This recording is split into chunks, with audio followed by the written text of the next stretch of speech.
ایک صحابی جن کا نام فروخ تھا، اللہ کے نبی کے صحابی، ان کا نام فروخ تھا، وہ میدان جہاد میں جا رہے تھے، میدان جنگ میں جا رہے تھے۔ جانے کے ٹائم اپنی بیوی کے پاس آتے ہیں اور 40,000 درہم اپنی بیوی کو دیتے ہوئے کہتے ہیں، اے میری بیوی، تو پریگننٹ ہے، تجھے بچہ ہونے والا ہے، مجھے نہیں معلوم میں زندہ واپس لوٹوں گا یا نہیں لوٹوں گا، اگر میں نہ لوٹ پاؤں تو یہ 40,000 درہم بہت بڑی رقم ہے، میں دے کر کے جا رہا ہوں، میرا بچہ جو پیدا ہوگا اس بچے کا خیال رکھنا، اور اس 40,000 روپے کا صحیح استعمال کرنا، اس کو صحیح جگہ خرچ کرنا۔ صحابی نے بیوی کو وصیت کی اور میدان جہاد میں چلے گئے۔ جنگ ختم ہو گئی، شہیدوں کی لاشیں اکٹھا کی گئی۔ ان شہیدوں کی لاشوں میں حضرت فروخ کی لاش نہیں تھی۔ جو لوگ زندہ بچ کر کے آئے ان میں بھی ان کا کہیں اتا پتا نہیں تھا۔ کئی سال تک بیوی نے انتظار کیا، شوہر کا کوئی اتا پتا نہیں، شوہر کے بارے میں کچھ معلوم نہیں۔ شوہر کے جانے کے کچھ دنوں کے بعد حضرت فروخ کی بیوی کے گھر میں ولادت ہوتی ہے، بچہ ہوتا ہے، اور ماں اپنے بچے کا نام بڑی محبت سے ربیہ رکھتی ہے۔ بچہ دھیرے دھیرے بڑا ہوتا ہے، بچہ باپ کے سائے سے محروم ہے، باپ کا کوئی اتا پتا نہیں ہے۔ ماں اپنے اس بچے کو بڑی محنت سے پڑھاتی ہے، لکھاتی ہے، اللہ کے نبی کی حدیثوں کا عالم بناتی ہے، نبی کی حدیثوں کی محبت اس کے سینے میں بھرتی ہے، اس دور کے بڑے بڑے ائمہ کے پاس بھیجتی ہے کہ جا میرے بچے، تجھے حدیث کا حافظ بننا ہے، تجھے حدیث کا عالم بننا ہے، تجھے بہت بڑا عالم بننا ہے۔ اپنے بیٹے کے اوپر بہت پیسہ خرچ کرتی ہے اور اس کو اپنے دور کا بہت بڑا عالم بنا دیتی ہے۔ وہ ماں اتنے بڑے عالم بن جاتے ہیں ان کے بیٹے ربیہ، کہ جب ربیہ انتقال کرتے ہیں تو امام مالک رحمت اللہ علیہ جیسا انسان کہتا ہے، آج سے قرآن اور حدیث کا علم دنیا سے چلا گیا۔ ان امام ربیعۃ الرائے، ان کا نام ربیعۃ الرائے پڑ گیا۔ وہ جب کوئی رائے دیتے تھے اتنی بھاری اور اتنی وزندار ان کی بات ہوتی تھی کہ ان کا نام ہی پڑ گیا امام ربیعۃ الرائے۔ اتنے بڑے مقام اور پوزیشن پر وہ لڑکا پہنچ گیا۔ جب وہ لڑکا جوان ہوا، اس کے بعد حضرت فروخ رضی اللہ تعالیٰ عنہ جو ابھی انتقال نہیں جن کا ہوا تھا، جو ابھی زندہ تھے، لاپتہ ہو گئے تھے، وہ کسی طریقے سے دشمن کے پاس چلے گئے تھے، جان بچا کر کے کئی سالوں کے بعد جب واپس مدینہ آئے، مدینہ آنے کے بعد اپنے گھر آئے، گھر کا دروازہ کھٹکھٹایا، دروازہ ایک جوان انسان نے کھولا۔ حضرت فروخ اپنے گھر میں داخل ہونے لگے، جوان لڑکے نے پوچھا کہاں جا رہے ہیں آپ؟ کہا یہ میرا گھر ہے، اپنے گھر میں جا رہا ہوں۔ ربیہ نے کہا کہ یہ آپ کا گھر کیسے ہو سکتا ہے، یہ گھر تو میرا اور میری ماں کا ہے۔ ابھی باپ بیٹے میں یہ باتیں چل رہی تھی، اندر سے ماں نے اپنے شوہر کی آواز کو سن لیا۔ ہائے ہائے، 20 برس کے بعد یہ منظر دیکھنے کو ملا کہ اپنے شوہر کو زندہ دیکھ رہی ہے۔ اپنے اوپر کنٹرول نہ رہا، شوہر اور بیوی نے ایک دوسرے کو گلے لگایا، بڑی دیر تک روتے رہے۔ پھر بیوی کہنے لگی، اے میرے سرتاج، یہ جوان لڑکا جو کھڑا ہے یہ کوئی اور نہیں، یہ آپ کا بیٹا ہے۔ حضرت فروخ اپنے جوان بیٹے کو گلے لگا کر کے خوب روئے۔ جس بیٹے کے پیدا ہونے کے پہلے چلے گئے تھے، آج وہ بیٹا جوان ہو چکا تھا، 20 سال کا کڑیل جوان ہو چکا تھا۔ باپ بیٹے بڑی دیر تک گلے میں لگ کر کے روتے رہے۔ رات ہوئی، حضرت فروخ نے کھانا کھایا، میاں بیوی بستر پہ سوئے۔ حضرت فروخ نے بیوی سے پوچھا کہ اے میری بیوی، میں تو بہت دنوں سے لاپتہ ہوں، میں تم سے پوچھنا چاہتا ہوں، وہ 40,000 درہم میں نے تم کو امانت کے طور پہ دیا تھا، تم نے ان 40,000 درہموں کا کیا کیا؟ بیوی کہتی ہے میرے شوہر ہے، میرے سرتاج، آپ فکر نہ کریں، میں اس کا پورا حساب اور بیورہ آپ کو دینے کو تیار ہوں، مگر صبح کا انتظار کیجئے، صبح مسجد میں چلیے گا، میں وہاں پر آپ کو حساب دوں گی۔ صبح ہوتی ہے، مسجد کے اندر حضرت ربیہ رضی اللہ تعالیٰ عنہ حدیث پڑھا رہے ہیں۔ سینکڑوں طلبہ کوئی بصرہ سے آیا ہے، کوئی کوفہ سے آیا ہے، کوئی دمشق سے آیا ہے، کوئی مکہ سے آیا ہے، کوئی یمن سے آیا ہے، سینکڑوں اسٹوڈنٹس ہیں اور وہ حدیث پڑھ رہے ہیں، اور پڑھانے والا کون ہے؟ حضرت ربیعۃ الرائے رحمت اللہ علیہ، جو بہت بڑے عالم تھے، بہت بڑے محدث تھے، وہ ان کو حدیث پڑھا رہے تھے۔ حضرت فروخ کی بیوی ان کے پاس آئی، کہا ہے میرے سرتاج چلیے مسجد میں چلتے ہیں، میں وہاں پر آپ کو 40,000 درہموں کا حساب دوں گی۔ بیوی اپنے شوہر کو لے کر کے مسجد میں آتی ہے اور سامنے وہ منظر دکھاتی ہے کہ سینکڑوں طلبہ حدیث پڑھ رہے اور پڑھانے والا ان کا اپنا بیٹا ہے۔ حضرت فروخ یہ منظر دیکھ کر کے رونے لگتے ہیں، کہتے ہیں میری بیوی یہی تو وہ منظر ہے جس کے لیے میں نے کئی مرتبہ اللہ سے دعائیں کی تھی، میں نے میدان جہاد میں دعائیں کی تھی، اے اللہ مجھے ایسا بیٹا دے دینا جو تیرے نبی کی حدیثوں کا عالم ہو، جو حدیث کو سیکھتا ہو سکھاتا ہو۔ اے میری بیوی میرا وہ خواب آج پورا ہو گیا، میری وہ تمنا آج پوری ہو گئی، میری وہ دعا اللہ نے قبول کر لی، آج اپنے بیٹے کو اس مقام پہ دیکھ کر کے میں بہت خوش ہوں، میں بہت باغ ہوں۔ بیوی نے کہا ہے میرے سرتاج آپ کے وہ 40,000 درہم اسی بیٹے کو اس مقام تک پہنچانے کے لیے میں نے خرچ کیے تھے، اگر آپ کو لگتا ہے میں نے غلط جگہ خرچ کیے تھے تو آپ مجھے سزا دے دیجئے۔ وہ 40,000 درہم اپنے اسی بیٹے کی تعلیم اور تربیت پر میں نے خرچ کیے تھے۔ حضرت فروخ اپنی بیوی کو گلے لگا لیتے اور کہتے ہیں میری بیوی تو نے واقعی میں وہ 40,000 درہم بالکل صحیح جگہ پر خرچ کیے تھے۔ یہ ہوتی ہے ماں اور یہ ہوتی ہے ماں کی تربیت۔ میرے پیارے ساتھیوں، ہمارے نبی رحمت بن کر کے آئے ہیں اور ہمارے نبی نے ماں کو ماں کا درجہ دیا ہے، بیٹی کو بیٹی کا درجہ دیا ہے، بہن کو بہن کا درجہ دیا ہے۔ اے مسلمان لڑکیوں، اگر آپ کو یہ لگتا ہے اسلام نے آپ کو بہت پابندیوں میں جکڑ دیا ہے، ذرا 1400 سال پہلے کا اتہاس پڑھ کے دیکھ لینا کہ 1400 سال پہلے اسلام کے آنے کے پہلے اور جناب محمد رسول اللہ صلی اللہ علیہ وسلم کے آنے کے پہلے، میں یہ تو نہیں کہہ سکتا اسلام کے آنے کے پہلے، یہ الفاظ بھی میرے خیال سے مناسب نہیں ہے، اس لیے کہ بہت سارے لوگ یہ سمجھتے ہیں کہ اسلام صرف 1400 سال پرانا مذہب ہے۔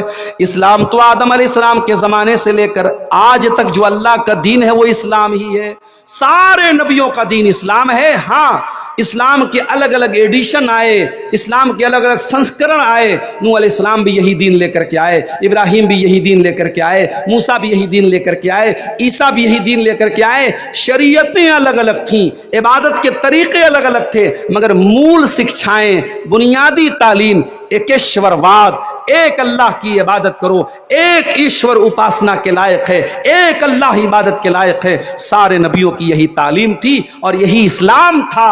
اس لیے ہمارے بہت سارے ہندو بھائی جو یہ سمجھتے ہیں کہ صاحب اسلام 1400 سال پرانا مذہب ہے، وہ اپنے اس غلط فہمی کو دور کر لیں، اسلام کوئی 1400 سال پرانا مذہب نہیں ہے۔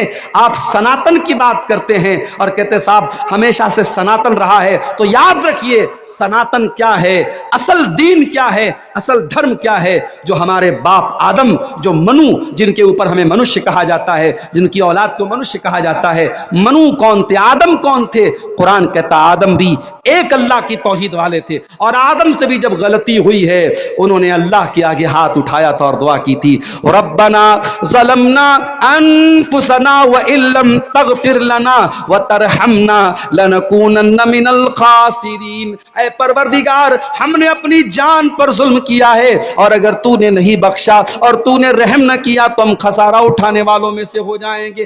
آدم بھی اسلام کو فالو کرتے تھے اور جناب محمد رسول اللہ صلی اللہ علیہ وسلم بھی اسلام کو لے کر کے آئے تھے۔ اسلام کوئی 1400 سال پرانا مذہب نہیں ہے، اسلام آدم علیہ السلام سے لے کر کے آج تک اور قیامت تک جو صحیح دھرم ہے وہی اسلام ہے۔ میرے پیارے ساتھیوں، میں اپنی عورتوں سے کہنا چاہوں گا کہ اے عورتوں، اگر تمہیں یہ لگتا ہے کہ اسلام نے تم پر اتیاچار کیا ہے، ذرا 1400 سال پہلے کا اتہاس اٹھا کے دیکھو، عورت کی استھتی کیا تھی، عورت کی پوزیشن کیا تھی۔ قرآن کہتا ہے وَإِذَا بُشِّرَ أَحَدُهُمْ بِالْأُنثَىٰ ظَلَّ وَجْهُهُ مُسْوَدًّا وَهُوَ كَظِيمٌ، جب کسی کے گھر میں لڑکی پیدا ہوتی تھی، بیٹی پیدا ہوتی تھی، باپ کا چہرہ کالا پڑ جاتا تھا، يَتَوَارَىٰ مِنَ الْقَوْمِ مِنْ سُوءِ مَا بُشِّرَ بِهِ، اور لڑکی کا باپ لوگوں کو اپنا چہرہ نہیں دکھاتا تھا، سوچ میں پڑ جاتا تھا أَيُمْسِكُهُ عَلَىٰ هُونٍ أَمْ يَدُسُّهُ فِي التُّرَابِ، اگر لڑکی کو پالتا ہوں تو سماج والے تانا ماریں گے، اور لڑکی کو اگر مار دیتا ہوں تو اپنے ہاتھوں سے زمین میں لے جا کر کے گاڑنا پڑے گا۔ بیٹیاں زمین میں گاڑ دی جاتی تھی، یہ الگ بات ہے۔ 2025 آ چکا ہے، آج بھی لڑکیاں زمین میں گاڑی جاتی ہیں۔ 1400 سال پہلے زمین میں گاڑی جاتی تھی، آج ماں کے پیٹ میں مار دی جاتی ہے۔ بھارت میں، ہمارے ملک میں کروڑوں لڑکیاں ہر سال اور لاکھوں لڑکیاں روزانہ ماں کے پیٹ میں مار دی جاتی ہیں۔ وجہ کیا ہے؟ لڑکی کی پرورش مشکل ہے، جہیز دینا پڑے گا، شادی میں زیور دینا پڑے گا۔ آج حالات یہ ہیں، بنارس میں ابھی ایک ہفتہ پہلے حیدرآباد کے ایک صاحب آئے، کہنے لگے مولانا صاحب یہ بتائیے لڑکی کی شادی میں کتنا خرچ آتا ہے آپ کے یہاں؟ میں نے کہا عام طور سے لڑکی کی شادی میں، بنارس کی میں بات کروں، بنارس میں پھر بھی رسم و رواج کم ہے، لیکن 1,00,000 2 لاکھ تو روپیے تو بہرحال چاہیے۔ کہا کہ مولانا ہمارے حیدرآباد کی سرزمین پہ لڑکی کی شادی کرنا ہے، سب سے پہلے میرج ہال لینا پڑے گا۔ میرج ہال کم سے کم 2 لاکھ کا، 1 لاکھ کا زیور دینا پڑے گا، 2 سے 3 لاکھ کا کھانا کرنا پڑے گا۔ ایک غریب آدمی، ایک مڈل کلاس آدمی 5-6 لاکھ کا منیمم اس کو انتظام کرنا پڑے گا۔ لوگ سود پر قرضہ لے رہے ہیں، لوگ بینکوں سے لون لے رہے ہیں، لوگ اپنا گھر بیچ کر کے اپنی لڑکیوں کی شادی کر رہے ہیں۔ انہوں نے کہا کہ مولانا اس کو روکنے کے لیے آپ کے پاس پلان کیا ہے؟ آپ لوگ تقریریں کر رہے ہیں مگر آپ کی تقریروں سے کوئی اثر ہونے والا نہیں نظر آ رہا ہے۔ آج بھی لڑکیوں کی شادی میں یہ سارا خرچہ ہو رہا ہے اور لوگ کہتے ہیں بھائی حرام کہاں ہے؟ ٹھیک ہے، نبی کے دور میں لڑکی کی شادی پہ دعوت نہیں ہوئی، کیا لڑکی کی شادی کی دعوت حرام ہے؟ حرام تو نہیں ہے، جب حرام نہیں تو ہم کر رہے ہیں۔ میرے پیارے ساتھیوں، ضروری نہیں ہے کہ ہم ہر چیز کو حرام اور حلال کے اینگل سے دیکھیں۔ ٹھیک ہے، لڑکی کا باپ اپنی خوشی سے دعوت دے رہا ہے، ہم حرام نہیں کہہ سکتے، کوئی مفتی اس کو ڈائریکٹ حرام نہیں بولے گا، مگر آپ اس کا انکار تو نہیں کر سکتے کہ نبی کے دور میں اس کا چلن نہیں تھا۔ نبی کے دور میں کوئی بارات کا چلن نہیں تھا، نبی کے دور میں کوئی ہلدی کی رسم نہیں تھی، نبی کے دور میں کوئی منگنی کی رسم نہیں تھی۔ نبی کے دور میں طاقت ہو یا نہ ہو، صرف سوسائٹی میں ناک کو بچانے کے لیے مہنگے مہنگے زیورات۔ آج سونے کا دام آپ دیکھیے 1 لاکھ کے قریب چل رہا ہے، اور لڑکی چاہے غریب کی ہو چاہے امیر کی ہو، اتنا زیور ہمیں دینا پڑے گا۔ یہ کیوں آپ نے اپنے اوپر ایک بوجھ ڈال کے رکھا ہے میرے پیارے ساتھیوں؟ اور افسوس تو تب ہوتا ہے جب ان غریب لڑکیوں کے گھر میں شادی کرنے والا لڑکا، جو خود بھی بہت غریب ہوتا ہے، اس کا باپ مونچھوں پہ تاؤ دے کے کہتا ہے کہ صاحب ہم 50 لوگوں سے، 100 لوگوں سے، 200 لوگوں سے بارات لے کے آئیں گے۔ اسے معلوم ہے لڑکی کا باپ بڑی مشکل سے رکشہ چلاتا ہے، ٹالی چلاتا ہے، مزدوری کرتا ہے، بڑی مشکل سے پیٹ بھرتا ہے، اس کو معلوم ہے لڑکی کے گھر والوں کی حیثیت، اس کے باوجود وہ مونچھوں پہ تاؤ دے کے کہتا ہے ہمارے 100 باراتی آئیں گے، ان کا اچھا ناشتے پانی کا انتظام کر دینا، ان کو کھلا دینا۔ یہ بے غیرتی کیوں ہو رہی ہے میرے پیارے ساتھیوں؟ اور آج لڑکی کے باپ کو زکوٰۃ مانگنی پڑ رہی ہے۔ میں غریب آدمی ہوں، مجھے لڑکی کی شادی کرنا ہے، وہ لوگوں کے سامنے ہاتھ پھیلا کر کے بھیک مانگتا ہے، تب اس کی لڑکی کی شادی ہوتی ہے۔ اور یہ مسئلہ صرف جھارکھنڈ کا نہیں ہے، صرف صاحب گنج کا نہیں ہے، صرف گوڈا کا نہیں ہے، یہ پورے دیش کا، پورے ملک کا مسئلہ بنا ہوا ہے، کہیں کم ہے کہیں زیادہ ہے۔ میرے پیارے ساتھیوں، یہ وہ چیزیں ہیں جس نے لڑکی کی پیدائش کو مشکل بنا دیا ہے۔ اچھے اچھے دیندار گھروں میں بھی ہم دیکھتے ہیں، لڑکا پیدا ہوا تو خوشی نظر آتی ہے، لڑکی پیدا ہوئی تو اداسی نظر آتی ہے۔ نہیں میرے پیارے ساتھیوں، میرے نبی نے جو رحمت للعالمین تھے، میرے نبی رحمت بن کر کے آئے، میرے نبی نے کبھی لڑکی کی پیدائش پر اداسی کا حکم نہیں دیا۔ آپ نے تو یہاں تک فرمایا من آل جاریتین حتی تبلغا جاء یوم القیامت انا وہو کہاتین۔ آپ نے اپنی دونوں انگلیوں سے اشارہ کر کے فرمایا 2 لڑکیوں کو پالنے والا، 2 لڑکیوں کا باپ قیامت کے دن اس حال میں آئے گا جس طریقے سے یہ دونوں انگلیاں ایک دوسرے سے ملی ہوئی ہیں، وہ اپنے نبی کے ساتھ قیامت کے دن آئے گا۔ او لڑکی والو، او بیٹی والو، تم خوش نصیب ہو، اللہ نے تم کو جنت میں جانے کا ٹکٹ دے دیا ہے۔ اللہ کے نبی فرماتے ہیں من ابتلی من هذه البنات شيئا كن له سترا من النار۔ جس کو اللہ تعالیٰ بیٹی دے کر کے آزمائے، جس کا امتحان اللہ تعالیٰ بیٹی دے کر کے لیتا ہے اور اس امتحان میں وہ کھرا اتر جاتا ہے، کن لہو سترم من النار، وہ بیٹیاں اپنے ماں باپ کو جہنم کی آگ سے بچانے کا کام کرتی ہیں۔ میرے بھائیوں، بیٹی کو اچھی تعلیم دو، اچھی تربیت دو، حیا والی بنا دو، شرم والی بنا دو، غیرت والی بنا دو، اپنی لڑکی کو ایسا بنا دو اس کے سر کا دوپٹہ کوئی چھین نہ پائے، اپنی بیٹی کو ایسا بنا دو پیار اور محبت کے نام پر کوئی اس کا قدم نہ بہکا پائے۔ اچھی تعلیم دو گے، اچھی تربیت دو گے، یہ بیٹیاں جہنم کی آگ سے بچانے کا کام آپ کو کریں گی۔ وما ارسلناک الا رحمۃ للعالمین، اے نبی ہم نے آپ کو ساری کائنات کے لیے رحمت بنا کر کے بھیجا۔ ہمارے نبی عورتوں کے لیے بھی رحمت بن کر کے آئے۔ یہی عورت جب نکاح کر کے آپ اپنے گھر میں بیوی کی حیثیت سے لاتے ہیں، قرآن کہتا ہے ہن لباس لکم وانتم لباس لہن، اے مردو جن عورتوں سے تم نے نکاح کیا ہے یہ عورتیں تمہارے لباس کا درجہ رکھتی ہیں۔ جس طریقے سے لباس تمہاری باڈی سے لگا ہوا ہے، تمہارے شریر سے لگا ہوا ہے، یہ عورتیں تمہاری زندگی کا پارٹ ہیں، تمہاری زندگی کا حصہ ہیں، تمہارے جیون کا حصہ ہیں۔ ان عورتوں کے ساتھ پیار اور محبت سے پیش آنا۔ قرآن کہتا ہے وَمِنْ آيَاتِهِ أَنْ خَلَقَ لَكُم مِّنْ أَنفُسِكُمْ أَزْوَاجًا لِتَسْكُنُوا إِلَيْهَا، اے میرے بندو اللہ کی نشانیوں میں سے ایک نشانی یہ بھی ہے کہ اس نے تمہاری بیویوں کو بنایا تاکہ تم ان سے سکون حاصل کرو۔ وَجَعَلَ بَيْنَكُمْ مَوَدَّةً وَرَحْمَةً، اور اللہ نے میاں بیوی کے بیچ میں محبت اور رحمت پیدا کر دی ہے۔